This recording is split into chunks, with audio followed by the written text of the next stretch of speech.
Revanth Reddy best ముఖ్యమంత్రి కాదు. ఎందుకు కాదంటే వేస్ట్ అన్నట్టే కదా. 18 నెలల్లోనే ఆయనది 0 పాయింట్కి వచ్చింది పరిపాలన.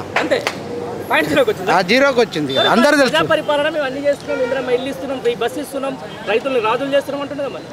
ఆయన చేస్తున్నాను 10 సంవత్సరాల నుంచే 200 కోట్లు కేసీఆర్ ఖర్చు పెట్టినాడు. నువ్వు 18 నెలలనే 250 కోట్లు ఖర్చు పెట్టినావు.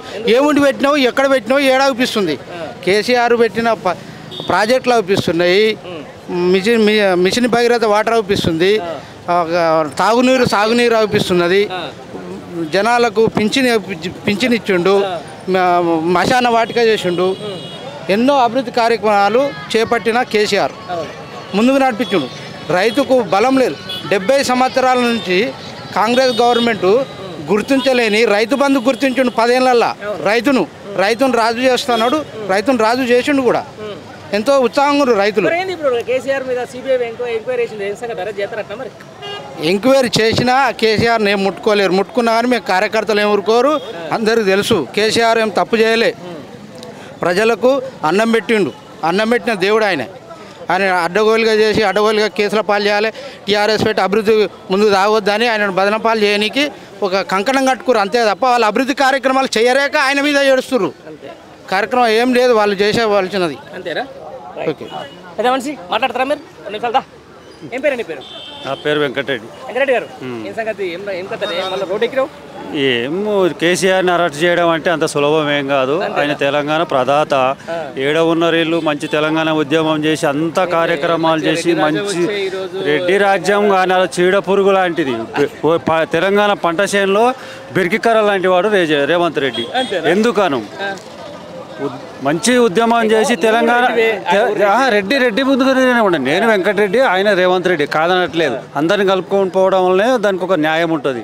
అయితే రేవంత్ రెడ్డి అనేట ఆయన ఏముంది, మంచి ఉద్యమం తెచ్చినాక కూడా కుట్ర పని బెరికికర్రలాగా ఓటు దొంగ నోటు బెరిక్కరలాగా ఓటు దొంగ నోటు కేసులాగా ఎదుర్కొన్నాడు. సరే అయినారు. ఇప్పటికైనా బెరికరం చూసి ఎదుగుతున్నామని ఉద్యమం చేసినాక దాన్ని పక్కకు పెట్టి కేసీఆర్ 4 సార్లు వచ్చినాక కూడా చివరికి వచ్చే వరకు ఇప్పుడు కట్టిండు కాళేశ్వరం. మనం గత కేసీఆర్ రాకముందు కరెంటు విధానం చూసుకో, వ్యవసాయ రంగాన్ని చూసుకో, ప్రతి దాన్ని చూసుకో. ఏడముందో ఒకసారి ఇంకా మళ్ళీ రేవంత్ రెడ్డి లెక్క చేసుకోవాలి. ఏమైనా తప్పులొప్పులు జరిగితే సామరస్యం మన ఇంట్లో చూసుకోవాలి. ఈయన శాతగా లేదా నిన్న మొన్న ఏదో అది ఇది ఆ కమిషన్ ఈ కమిషన్ వేసింది ఇక్కడనే నిరూపించుకున్నావా? ఈయన శాతగాకనే కదా ఒప్పించేసింది. అది అంతా ఒక కుట్రపూరితంగానే రేవంత్ రెడ్డి కేసీఆర్ని అనగదొక్కాలి. ఏదో స్థానిక సంస్థలలో ఏదో లబ్ధి పొందాలని చూడడం తప్ప వేరే ఏం లేదు. ఈయన ఏం చేస్తున్నాడు? బీదలకు ఈయన కేసీఆర్ పెట్టిన కొత్త మార్పు అన్నాడు. ఏమన్నా చేసుకొచ్చిండు కొత్తగా. ఇండ్లు ఇచ్చిండు, 60 ఇండ్లు ఇచ్చిండు. 20 మంది కడతలేరు డబ్బులు లేక. అదే మరి 60 ఇండ్లు ఇచ్చి కట్టేయచ్చు కదా. అదే 20 ఫస్ట్ 1 లక్ష ఇచ్చి కట్టేయచ్చు కదా. అట్లా కట్టలేక ఇది సాధారణ జనానికి ఇదేం మార్పు లాగలేదు. కేసీఆర్ పాలనలోనే ఇది నడుస్తుంది. కేసీఆర్ని ఎలాగ అనగదొక్కాలని చెప్పి ఈ కేసులో ఒకటి ముందలేసుకున్నాడు. ఇది న్యాయమైన పద్ధతి కాదు తెలంగాణ జనాలకి. వ్యక్తం కదా మరి మా మాజీ సీఎంని కావాలని ఇరికిచ్చి బదనాం చేస్తే మరి ఊరుకుంటామా? ఎక్కపోతే కావాలని ఆయన చెయ్యని కుట్రలో దాంట్లో వాళ్ళ వ్యక్తిగత కక్షతంగా కేసీఆర్ని ఏదో ఇరికియాలి, కేసీఆర్ కుటుంబాన్ని ఏదో బదనాం చేయాలి అన్న ఉద్దేశంతో కాళేశ్వరం ప్రాజెక్టులో కుంగిపోయింది. ఇప్పుడు మనం సాధారణంగా ఒక ఇల్లు కట్టుకుంటేనే ఏదో పక్క బిస్మెట్ కుంగితేనో గోడ పగులుడు వస్తేనో దానికి చేసే ప్రయత్నం ఏం చేస్తాం మనం? ఇల్లు కూలిపోయింది అని మొత్తం కూల్చేస్తామా?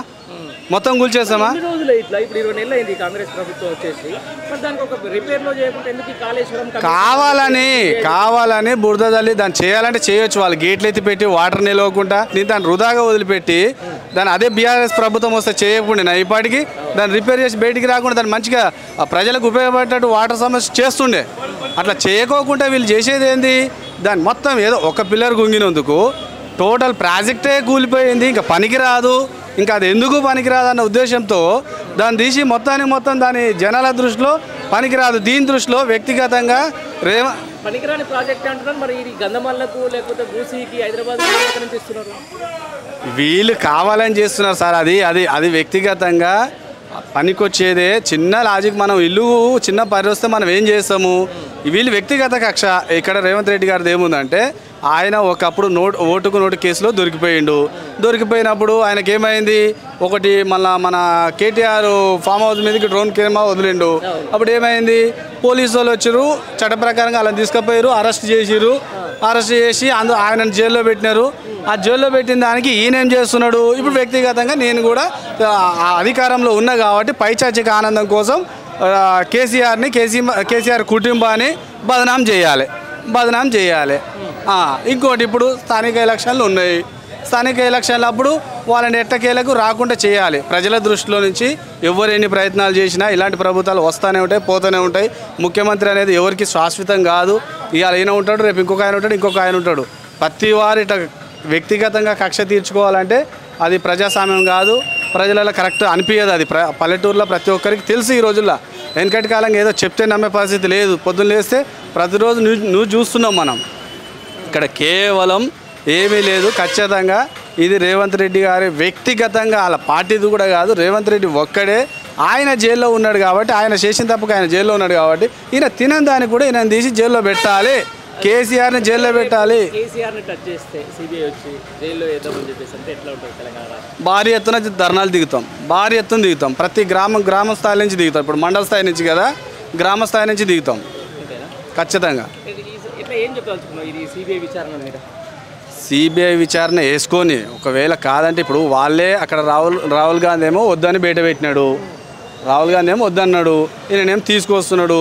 దాని ద్వారా ఇప్పుడు ఆయన ఆ సిబిఐని పట్టుకొచ్చేది మోదీతో కుమ్మక్కయ్యి మోదీతో కుదిరించుకొని తీసుకొస్తున్నాడు.